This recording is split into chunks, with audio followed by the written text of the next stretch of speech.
It's the internet, you're busy, let's do this. Welcome to the GamesBeat Decides podcast. This is your podcast where we decide everything in the world of video games so you don't have to think about it for yourself. I'm your host, Jeffrey Grubb. With me is Mike Minotti. Hi, everyone.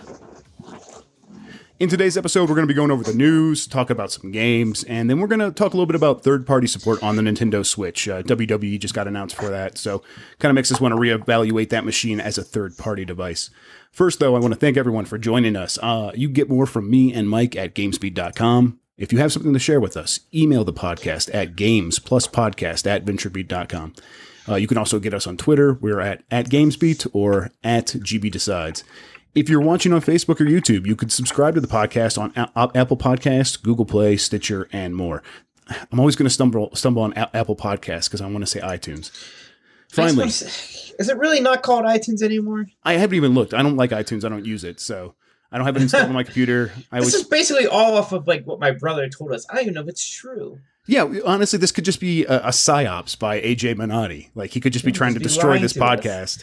He's jealous of our camaraderie, Mike. Finally, if you like the show, rate us on Apple Podcast or iTunes. I don't know. Find a place to put 5 stars next to my name. That's all I really want in life. Yeah. So, Mike, how's it been going? How was your weekend?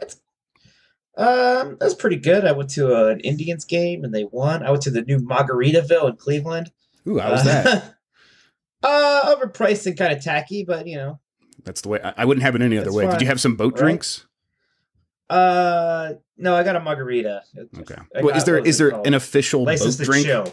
Okay. Oh, there's a whole selection of boat drinks. There's margaritas and then there's boat drinks. They're different. I think they're just the mixed drinks. Yeah, I get very excited when Sirius XM has Yacht Rock, the Yacht Rock station on during the summer. I don't know why I like that so much, but it's like Hall & Oates and Jimmy Buffett and people like that. And so is there just a Margaritaville station? I think there is that there is that as well. But I like I prefer Yacht Rock. I need to mix it up a little.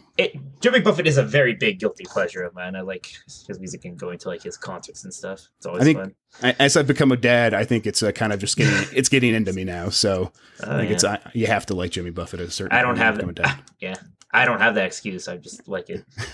You're just guilty. I'm just weird. Yeah. So I mean, we could talk about a couple games I think we've been playing. Why don't you start? I know you spent all weekend with one. Why don't you go ahead and kick us off I was playing. Yeah, I was playing the Final Fantasy XII remaster, the Zodiac Age. My review went up today, so you can check that out on GamesBeat. Final Fantasy XII is interesting for me because you know me as somebody who really likes JRPGs and Final Fantasy, but when Final Fantasy XII came out for PlayStation 2 in 2006, I had played the Final Fantasy games before, but I never really beat them. They weren't really my thing. 12 was like the first one I really like immediately got into and like played it through completion and beat it. And then it was that same year where it inspired me to go back and play through all the other ones before that. I played through Final Fantasy 1 through 10 in a 6-month period. This was back when I was in college and didn't have much to do because writing major. So yeah, this was kind of the game that really kickstarted my JRPG turn into a weeb kind of a thing. I really loved it back. Yeah, right. I loved it back then, and I was very happy to see how well it holds up still. It's just a beautiful game. That's nice to hear. Now, I mean, it holds up in terms of its gameplay, visuals. Like what holds up particularly to you? Yeah, I mean, it's a remastering, so it's kind of in HD now. It looks a little better. It's still a 2006 game. The two big ways you'll notice the quote unquote aging is like the PlayStation 2 era facial animation. It's basically non-existent, right? There's faces big cutscenes, the mouse will actually move, and less big cutscenes, there will be 2 frames of mouth open and closing thing, right? And that's the talking animation. The other thing is, instead of an open world, it's kind of a lot of small areas connected through all these various small loading zones. It's a lot of loading time right there, but it makes the world feel slightly more cramped. But it was still just such a well-designed game. It's very colorful. The cities are kind of vibrant and detailed. I mean, it was a late PlayStation 2 game.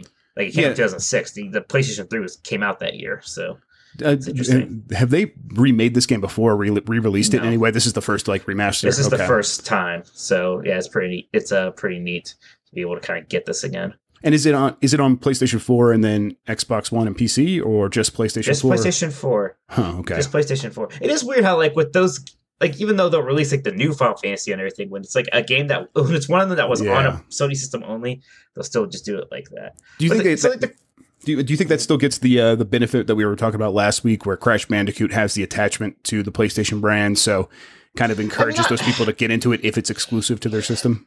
Not quite as much, right? A little bit though, because there was for a while like Final Fantasy was so heavily associated with PlayStation, right? Right. And some of the games, like Final Fantasy VII, like especially, like that one is still so like, yeah, that's a PlayStation thing to me. Like you could have put Squall, or I mean, excuse me, Cloud in that like Final Fantasy, in that like Sony fighting game thing. It would have made sense. Would have made more sense than him being in Smash Brothers, to be honest, because that's such a Sony character almost in my mind.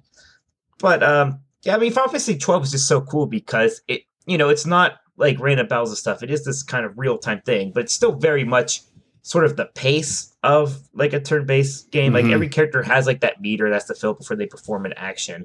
And you have the whole gambit system where basically you're programming your party members like with like different lines of like priorities. Like if a party member has less than 40 health, cast Cure on them. If your MP is less than 10%, use the charge ability to get more MP. And then, after that, it's like, all right. And then if that's okay, then you can use a fire spell if you have some spare MP. If you have no MP, then just attack an enemy. So you're just like going down lines and lines and lines and like trying to like basically like set up these perfect like algorithms so that your party can kind of take care of itself as much as possible. But you're always there, like able to pause the action and issue individual commands that override everything. I tried this game a long time ago when it first came out, maybe a little bit after the PlayStation 3 came out. So I was trying it maybe a year or two after it came out. It seemed more my speed than any other Final Fantasy game had been for a long time. But I fell off it, and I can't remember why. I feel like I remember going out into the open world and kind of feeling a little lost and not directed well. Did I just not get over an early hump, or is there any sort of misdirection there at the beginning, or lack of direction, I should say? No, I mean the beginning is definitely a little bit more laser focused, and then it does kind of open up. I mean, I kind of like that in a bit because then it's like, all right, yeah. For a while, the pace is very fast. I think if you don't like, it's like the opposite of like Kingdom Hearts 2, right? We have like the 3-hour intro where you're like running around doing nothing. It is actually pretty quick to get started game, which is surprising considering how complicated some of its systems are actually. I think you'd be fine. Now, one of the things that really does help in terms of the pacing is like you have this new high speed mode thing, right? Where you can like fast forward the game basically by pushing down a button. And it's almost ineloquent in a way because it's literally just like everything's fast forward. Like it almost is like it destroys the illusion. Kind of, but you know what? It's very much a good thing. Because when you're just walking around, it just makes it so much faster. I would appreciate something like that. That's really cool. It's very nice. It's even great for battles. Like you can use it for walking and battles. Whenever you like go into a cutscene, it automatically turns off, so you don't have to worry about missing anything like that. But like if you set up your gambits well and you just want to grind, right? You just turn the high speed mode thing on, just run around for a bit, and you're like kind of good to go. It's just like a bullshit cutter. Right. It's like, all right, you know what? Instead of like taking 10 minutes to walk here, nothing's going to happen. We'll turn high speed mode on. It's 4 times faster now. That's fine. Did Square Enix do any bullshit cutting of their own besides that, though? You think of the Zelda remasters and those Zelda HD remakes. Like they always sort of cut out the fat when they go back to remake these games, like a Wind Waker, the sailing at the end of the game. They sort of shortened a lot of that stuff up. Is there any of that in this? Nothing like maybe that dramatic. I don't know if there's anything that was as much of a problem. I know that they said they adjusted the game balance, quote unquote, a little bit. It's kind of hard to get a measure of that because I don't remember how I thought it was balanced 10 years ago. Right. And the interesting thing about this is it's actually not a new feature for this. This was also just in that international release in Japan, this high speed mode thing. So like the 2007 version of this game had that. It's kind of interesting because this is more of a big deal for us in America or in the West outside of Japan than it is in Japan. It's pretty much just that version. And the other big addition is the sort of the job Zodiac system. So in the original game, you had the progression was you had a license board. It was like a chess board, almost like a checkerboard. And the idea was to do almost anything, you had to first get the license for it. Like you couldn't equip a specific sword unless you had license for it. You couldn't use black magic unless you had like the license for the specific one, like fire. And sometimes it's just like plus 10 to attack or what have you. And the idea was, along with earning experience points, you're also earning license points. And so you use those like, well, what's more important? Is this character going to kind of use magic? Then I need to kind of go this way in the license board. Kind of like the sphere grid, except like not as linear. It was like literally a board, and like to get to one piece, you had to unlock one of the ones next to it. Right. In this one, instead, it's like there's all these predetermined classes, but it's not just like you pick a class and you level up and learn abilities. Each class has its own license board. It's just a bit more directed. Like the black mage license board isn't going to like have options for you to equip a sword. So it's almost just kind of guiding people. Yeah. Like you can almost basically have done the same thing with the original license board. It's just kind of, again, makes it a little bit more digestible for putting people, some fences around so you don't like hurt yourself by wasting time and yeah, stuff. Yeah, and that it's makes kind of sense. fun. Like in the beginning, it's like you pick each character's class, and there's no real like, at least as far as there's no like starting stats for characters or what have you. So if you want this guy to be a white mage, then, hey, that's fine. That's cool. I like that. I like that. Sometimes I appreciate the game just saying, "Oh, this person is that type of character." But no, it's cool. You can make whoever you want, whatever you want. Yeah, Final Fantasy games always kind of dance between those two, or dance between those two. It's like either like the real open-ended kind of character classes, or it's just like, hey, this guy's like wearing a black hat already. He's already a black mage. That's what he does. No, that's. I mean, I could appreciate both at different times depending on what I'm playing. That's Final Fantasy XII. It is out now on PlayStation 4. It's out tomorrow. Technically, out this week. Okay, yeah. July 11th. Yeah, if you're watching live, it's tomorrow. If you're listening, the audio version is probably today or beyond. I played Shovel Knight: Spectre of Torment. I've been slowly cracking away at it since it came out, and over the past 2 or 3 weeks, I finally decided to just start doing a level at a time. And boy, that's a really, really, really good game. It is fantastic. Yeah, it's fantastic. I kind of was like, oh, yeah, it's great to have more Shovel Knight. It's got different mechanics. It's going to be more the same. Maybe I'll like it. I'm sure I will. I ended up loving it. There's just something about the way that it's still in that universe. It still has that same 8-bit visuals. If people don't know Shovel Knight, the developer Yacht Club Games made this sort of like a limited version of a retro throwback game where they said we're going to make a game as if it came out on the NES. It plays a lot like that not the Darkwing Duck game, but what was the Scrooge McDuck game? DuckTales. It's kind of DuckTales meets Mega Man meets Castlevania. Right. That's kind of a good way to put it. And that's the core Shovel Knight. Now this new one, Spectre of Torment, gives you a different character, Spectre Knight, and Spectre Knight plays very differently. He has an attack that enables you to jump through the attack and basically slice, and it becomes the platforming. So the combat and the platforming meld together in this really interesting way, and it makes the movement, like every time you're moving through a level, super smooth. Yeah, it's smooth, and it's also very engaging. Like you're always thinking about the best way to get from one point to the other.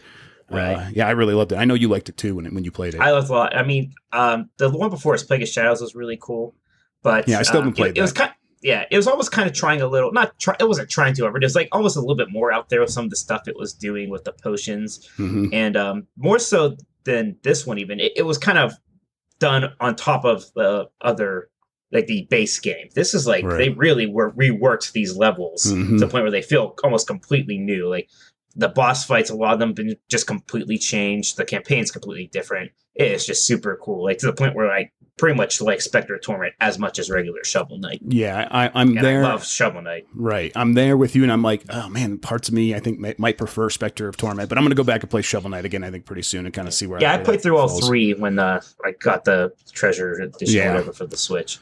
But it's good, and I can't wait for the King Knight campaign still. Yes, I'm so glad they're still doing these. The other thing, I really like all the special powers, and like you'll get a power that, for example, enables you to hit the special power button, and it'll find the closest enemy, and you'll fly through the stage no matter what platforms or obstacles are in the way, and attack the bad guy. And once you realize, oh yeah, combat is platforming in this game, I could use that to like make weird jumps to like collect the lost treasure that I missed or that I lost the last time I died. Jump over there, hit that button, and I will go from hanging over a yawning chasm that will kill me again to flying up, attacking the enemy, and right back to safety. it just opens up so many possibilities, and a lot of the special powers are like that, enabling more movement abilities. Did the speed run from Summer Games Done Quick kind of inspire you to get back to this? Because it was a great speed run. It was really good. Yeah. So I had been playing it a little bit before that, and it had maybe been a week or two, and then I saw that, and I'm like, okay, I'm just going to finish this now since I have been playing it. So yeah, it definitely got me in the mood to go back to this game and just end it, basically. Yeah, that was a really good one. Other than that, just more PUBG. Not much to say there, but I think I'm going to post some interesting videos. I've been playing with more squad games than solo recently, which after getting 3 solo wins, I'm like, okay, I need to try to get a squad win. I still haven't, but the groups I've been playing with. Me on the squad. I know, yeah. You almost won by yourself until you shot. With Gary Whitta? Yeah, I'm playing with yeah, like the guy that wrote Rogue One. He used to write. He used to be the editor at Computer Gaming Magazine, I think. Or maybe just, I don't know, one of those PC gamer, something like that. And I was playing with him and Will Smith and a person who pretends to be a robot. And Eric Mikett, who to be clear, not the actor Will Smith. Well, no, not that. Will Smith is literally his Twitch handle too. So yeah, no, not that Will Smith. And then Eric Mikett, who we went to PAX with that one time, or who you met at PAX like 10 years ago now. Yeah, it's been cool. It's been great. It really, though, after not winning, I'm realizing I'm still having a blast because every game usually has just a hilarious moment. I've been like ripping them and putting them up on YouTube, and I think I'm going to do a post about that, so people should check that out on GamesBeat.com here in the next couple of days. Yeah. Any other games, Mike? No, not really.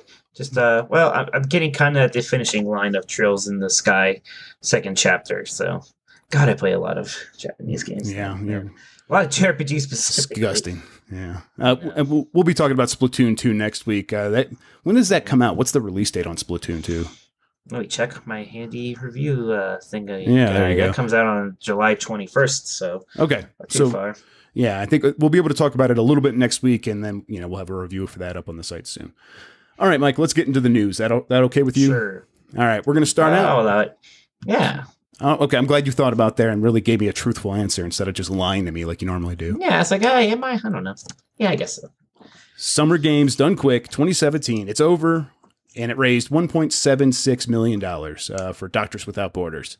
It was a really good event this year. I didn't get to watch quite as much as I wanted to. It was well, yeah. Yeah, it's kind of always that way. I'm kind of out there looking for recommendations on which runs to go back to. I actually did end up staying up that one night where they had the Link's Awakening run in the middle of the night and watched that and regretted staying up so late. I watched half of that before falling asleep. Yeah. There were a lot of really fun runs. Some of the ones I really enjoyed. The Spectre Torment one was great. Yeah. That was super fun to watch. There was a Metroid Prime 100% run pretty early on that I really liked. One of the things I liked this year is like so many people who were running the games were just kind of these chill, nice personalities that I sometimes don't necessarily associate with like Twitch kind of culture. Right. And so people were just they're just super nice and like kind of genuine. Like the guy who did Brothers, A Tale of Two Sons, the guy who did Jedi Knight 2, Jedi Outcast was great like that also. And I'll tell you what, like a run that I think you might not want to watch initially, but I only got to watch about half of it because I fell asleep, but it was because it was the 8-hour Final Fantasy VII run. But that was great. Like I've watched some of these really long JRPG runs before. But the thing I really liked about this one was that the two people on the couch, they were actually kind of telling you, like, obviously in a speedrun, they're kind of skipping through the story, so you don't know what's happening. They were actually trying to explain what was happening a bit. So, like, you can still kind of be engaged in the game in a way you're usually not with some of these speedruns like that. Yeah, because they just skip over so much of the story content you can't ever keep up. So the commentary, just like what they were doing, like what was happening in the story, and this, it was just a really fun run to watch. And it's crazy to see. 8 hours seems long, but for Final Fantasy VII, that's pretty freaking cool. Yeah, it was cool to see that Super Mario 64 record holder kind of doing that run live. Like I missed that. I need to see that again. Yeah, it was good.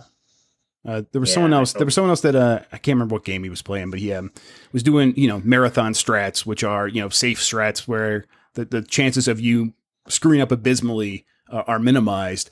He was using those marathon strats, and he still came within like 20 seconds of getting the world record on some game. And I'm like, okay, that's pretty cool that he's kind of right there about to do it. So, it's just a good event. I can't wait for awesome games done quick. It might have a little bit more time for that one. Yeah. There wasn't even any mild controversies this time. Not that they're ever big, but it's like last year basically, like somebody got mad at the crowd for making Waluigi noises, basically. There wasn't anything like that. No, nothing. Yeah, it seems like, I mean, it's an event I want to go to really bad. I want to see it eventually. And you're right, it does seem like a lot of nice people just being kind of chill for a week at a time, just doing what they love. So, yeah. Oh, yeah. Nintendo says there are no game overs ever in upcoming Super Mario Odyssey. Did we know this? This was a headline that was kind of big on Reddit, I saw. I don't think we did. So it's interesting because it almost seems like a bigger deal than it is. Like I just played through Mario 64 again. I got all 120 stars. It was super fun. Did you ever get a game over? Sure. Okay. When you get a game over in that game, like all that does is instead of taking you out by the portrait you were just in, it takes you to the center of the castle and you walk back to that portrait. Right. Right. And I mean, that's what it's been for all these things, basically. So there's really no difference anymore. Right. I mean, it just doesn't it doesn't force you to, well, it doesn't force you ever, but it doesn't make you feel the need to collect 1-ups for no purpose whatsoever. It's just an illusion. In fact, even back in 1996 when I heard about heard about it, like the reward for getting 120 stars, like it's cool to see Yoshi, but he then gives you 100 lives. Like, congratulations. Right. It's like once bitch, I already beat this game. I don't need your 1-ups. And it's like I didn't even need them in the first, but even though I didn't beat, it doesn't matter. So wait, so you got 120 stars, and is Yoshi there on top of the castle? Did you see him? Yeah. What, you think he wasn't? I couldn't remember. I thought that was an urban myth. Yeah, well, yeah, there was one of them. There was an urban myth involving Super Mario 64 for sure. It's about Luigi. Okay, Luigi. That's what it was. Yeah, it involved that fountain by the Boo level. Yeah, that's not true. Totally. Okay. All right. But yeah, no, Yoshi's up there. He just talks to you, but he's there. Okay. All right. Good. But I mean, so what they're doing instead in Mario Odyssey, it's actually more of a punishment. You lose some coins. And in that game, you actually need coins to buy things. So if you die a lot, you're kind of, screwing yourself over a little bit. Yeah, I mean, it just seems to be streamlining some of the ideas. And I mean, in a way, finally making deaths matter in a way it hasn't before. I think you have to get rid of game overs to get to that point where you can say, okay, then if you die, what does happen? And now they've figured out a punishment. It's not too harsh, but it is going to hurt you in the long run if you do die a lot and you've collected a lot of coins and you were saving up for that special suit or whatever. So it's nice that they did figure this out, and I'm glad that getting rid of game overs enabled that to happen. I mean, the only kind of weird thing is that 1-ups are kind of iconic in Mario because the green 1-up mushroom. So that's kind of just the one sad byproduct of it is that we like the art asset that goes along with it. Yeah, totally. Yeah, I mean, and maybe they'll find another use for that. I mean, did they say for sure 1-ups aren't in the game? No. Yeah, I don't. Who knows? I mean, I don't know. I think it do something. Maybe. Get it's 100 coins or something like that. Yeah. Okay, so moving on. Horizon Zero Dawn patch 1.3 adds new game plus, face paint options, ultra hard difficulty, and more. Horizon Zero Dawn, is that a game that you think would benefit from new game plus? Sure, all games do, but kind of more importantly is Grow Games have done just a very, very good job supporting this game. Yeah. Post-release. And one of the things that'll get you fans better than anything is great post-release support, especially if you're a single-player game like this. Right. I've seen people on Reddit stuff comparing it to CD Projekt Red in The Witcher 3. That's a game that's pretty famous for its post-release support. It's very, they're just, and this game wasn't even as broken as Witcher 3 was when Witcher 3 came out. It pretty much ran fine. But they've been doing a super good job just adding a lot of cool stuff to that game since it came out. Yeah, I think that you're absolutely right there. The comparison to Witcher 3 is really on point because games like this can kind of fall apart, fall away after a little bit because they are single player experiences. Once you finish them, they're over. But if you kind of give small reasons for people to come back, and then you have bigger content patches, bigger DLC releases, things like that, I think it does encourage more people to come back and finally spend money or put more time into the game.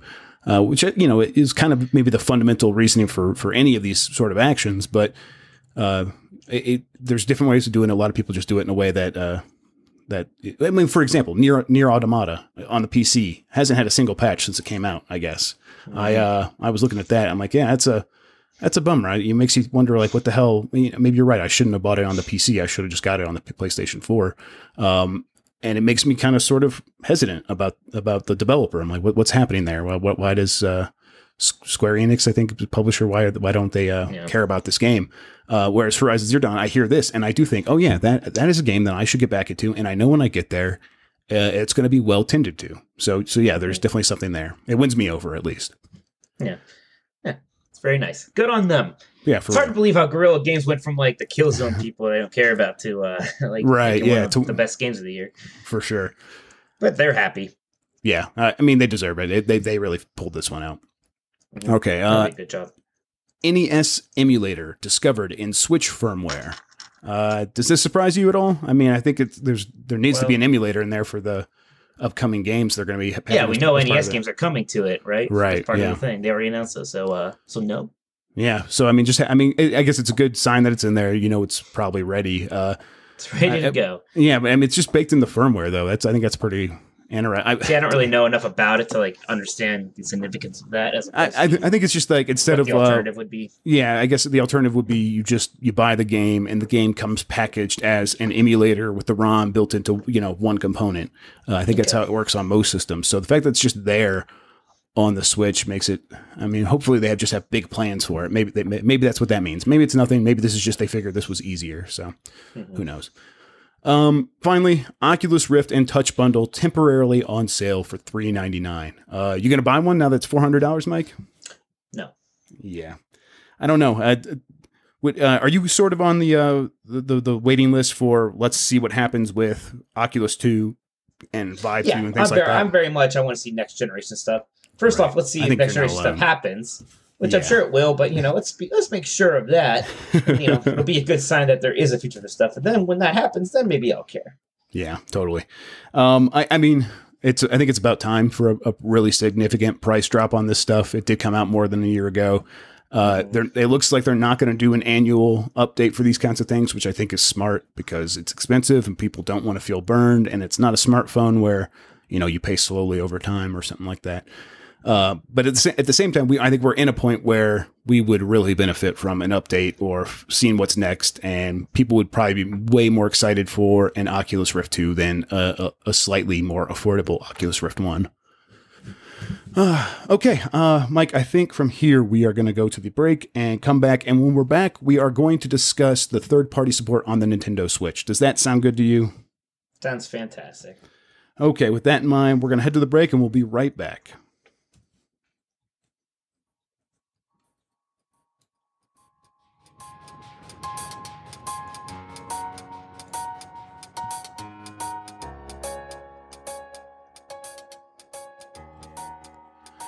Whether developing, playing, or simply hosting a game on a server, Intel makes it happen. And Intel wants to make sure the biggest innovations in gaming continue to happen on the PC by giving developers a hand with the Intel Game Dev program. All you have to do is sign up, and Intel will provide the resources necessary to help you continue to innovate and make gaming even more amazing. Head on over to the Game Dev program at software.intel.com/gamedev and get started. Mike Minotti. Okay. Yeah, do it. Yeah, I'll do it. You told me to do things. Software.intel.com/gamedev.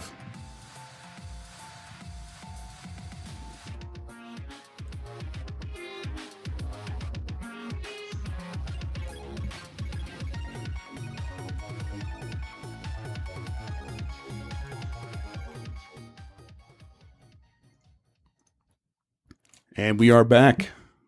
Oh, still playing music in the background, of course. I always got to mess up the mixing at least once per episode. Good. Yeah. Okay, Mike, so why you told me about this. Why don't you go ahead and run down the news of what is happening with Take-Two and the Switch and WWE? Well, at first, it doesn't seem all that interesting, right? It's right. They announced that WWE 2K18 is coming to the Switch. That's cool. Then you think, well, this is actually the first WWE game to come to a Nintendo system in 5 years. WWE 13 was the last one. That was back when it was still THQ doing that stuff, I think. Right. Right. And even then, they were kind of like the Wii releases, stuff like that, what have you. But then, more like, significant. Yeah. If you look back at Take-Two, though, like like when's the last time they've released a Nintendo game? Take-Two, as a publisher, released one game for the Switch, NBA 2K13. Yikes! So like the year that game, this is 2012, and so whatever that sold, they were not impressed. Yeah, that was it. So then for the Switch, the only other game they have announced is NBA 2K18, which comes out September 19th. So I think this is like kind of hey, 2K is like giving the Switch a chance here, and they're one of the more skeptical companies when it comes to like Nintendo home consoles.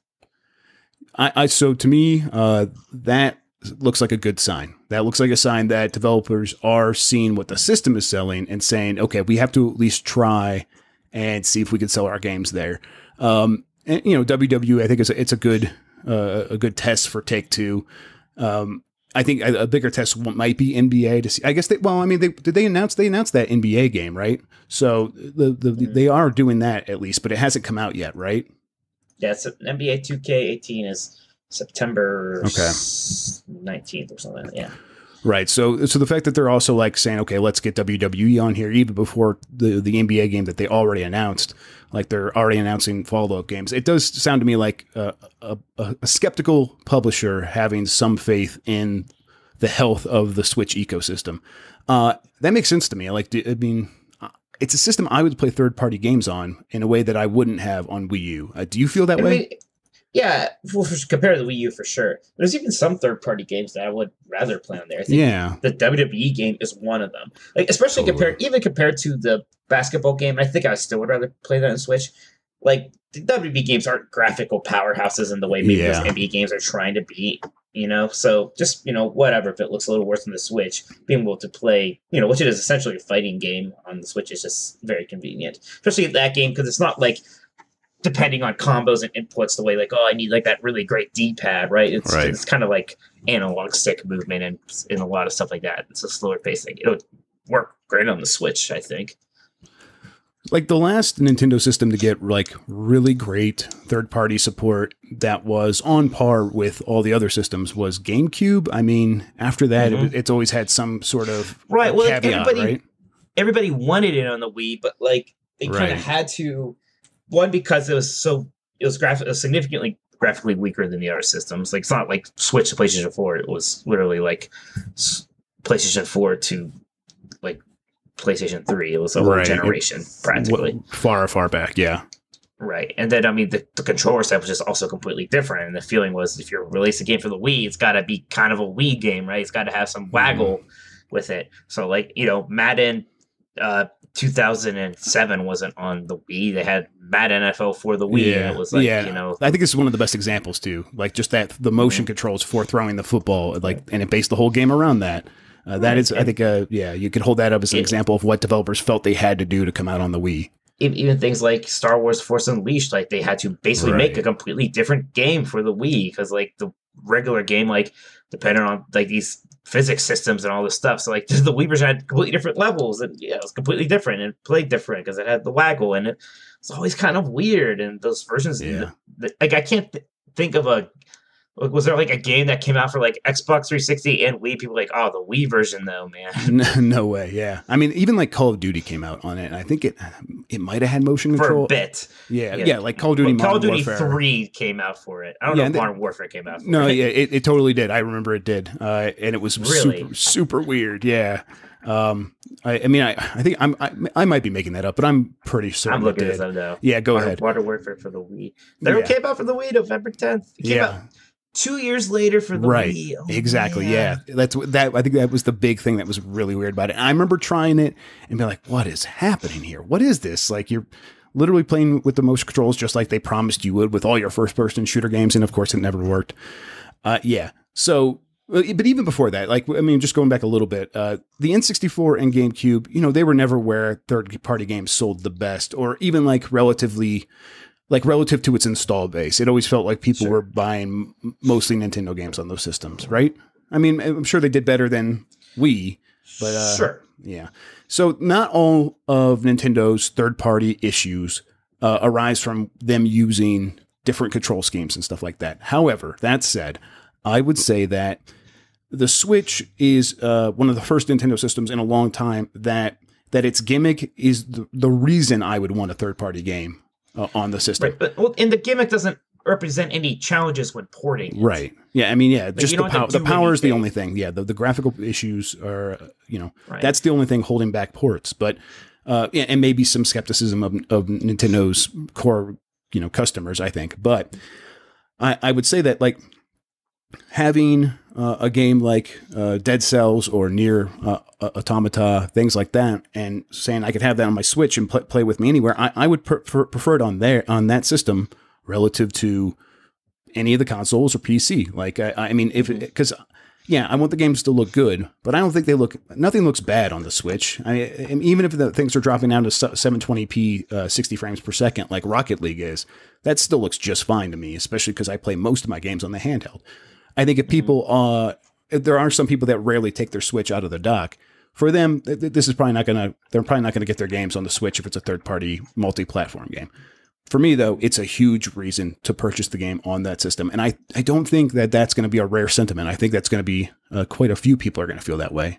Yeah. Right. Yeah, because I do kind of hope this does pick some things up. Because there are a lot of games that I've got Final Fantasy 12. Like, we were just talking about, like, why is that on Xbox One? No, like, why isn't that could be on the Switch easily? Yeah, totally. So nice on that system. Oh my God, that would be great on there. Right. Yeah.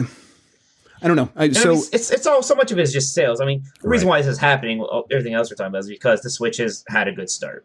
Yes, and it is. I think if anyone's investing in it at first, nobody was there for launch, basically third party wise, right? Right. Even like Ubisoft just had Just Dance, which of course they would, but they didn't have any of their other typical Ubisoft Nintendo launch games. So yeah, it was a little bit surprising, but also who could blame them? Even people like Sega, who are usually kind of bigger partners, they had Puyo Puyo Tetris not even quite at launch, right? Yeah, totally. So, I think going forward, these games are probably going to sell, but do you think that like it's going to be too late for some third-party developers to really get on board with this, or no, it's never too late. I mean, games are games, right? Yeah. Once they come out, I mean, the thing is, and like the WB news was almost a little exciting at first because they erroneously said it was coming out the same day as the Xbox One and PlayStation 4 versions. Then they've since corrected themselves. It's coming out in the fall. Wow, those versions are just coming out October 17th or whatever. Okay. So 18th, one of those days. So there's going to maybe be a small wait after a month or two. Yeah, versions. Maybe. Yeah. Mm-hmm. Yeah, to me, that'll hurt more than anything else. Yeah, totally. Yeah, that's never the best. Just like the PC version of Destiny, it might be the best version, but it's going to be held back because it's not out day and date. That's still such a weird decision to me. Yeah, totally. I don't know. I think that I'm going to still be excited about third-party games coming on the Switch for a long time. I think if some companies do take too long, though, they might get punished in that there's a real craze for any Switch software at all right now. And the first couple big third-party games that do hit that system day and date, I think we'll see a kind of a boost, a bump that maybe some other games won't a few months later, maybe a year or two later. So the earlier some of these publishers get on it, maybe the better off they'll be. But I still don't blame any of these companies for being hesitant about investing in the Switch after Nintendo's burning them. Nintendo customers have burned them so many times or whatever. Yeah. Mm-hmm. And, again, we'll see. Who knows if these versions will sell well or whatever. But we just see like how Rocket League does and how and Skyrim does and this kind of stuff. Skyrim. Gosh, Skyrim. Right, of course. Yeah. Released. Yeah. It's funny how it's like they remastered Final Fantasy 12. It's an older game now, and it's like Skyrim was like kind of just like Skyrim was like in the middle of the original release of Final Fantasy 12 and like this remaster, like about 5 years separating both of them. Yeah. Okay. I think that's going to wrap it up. No real other thoughts here. I mean, I'll just say that if like a company like Rockstar said they were going to make Bully or something for the Switch, I'd be very, very excited. I don't expect that any of those kinds of things to really happen, but we'll see. Okay, Mike, I think we're going to go ahead and say goodbye to everybody. Why don't you tell everyone where they can find you on the internet? Well, you can always find me on Twitter at Tolkoto, Tolkoto. Also do the Exploding Barrel podcast with my brother every week. That's ebpodcast.com. And I'm always at GamesBeat writing there, so be sure to keep going, gamesbeat.com. And I'm apparently Jeff Gruey on Twitter. We're working our way through the alphabet, apparently. Yeah, actually, just Jeff Grubb on Twitter. I sometimes also make videos on YouTube. You can get those at youtube.com/Jeffrey Grubb. There, I have posted a bunch of PlayerUnknown's Battlegrounds clips. There's some, one of that robot guy driving Gary Whitta off a cliff and killing them all, even though they were all on the same team. And another one where my dude steals a Jeep and then explodes. They're both really funny. You guys should check them out. Okay, Mike, I should close this giant thing on our podcast rundown. Yeah, I'll see you next week. We'll talk about Splatoon. We'll talk about whatever else is happening in the world of games. Until then, open salami? Sure. Open salami. God. Salami. God. Salami.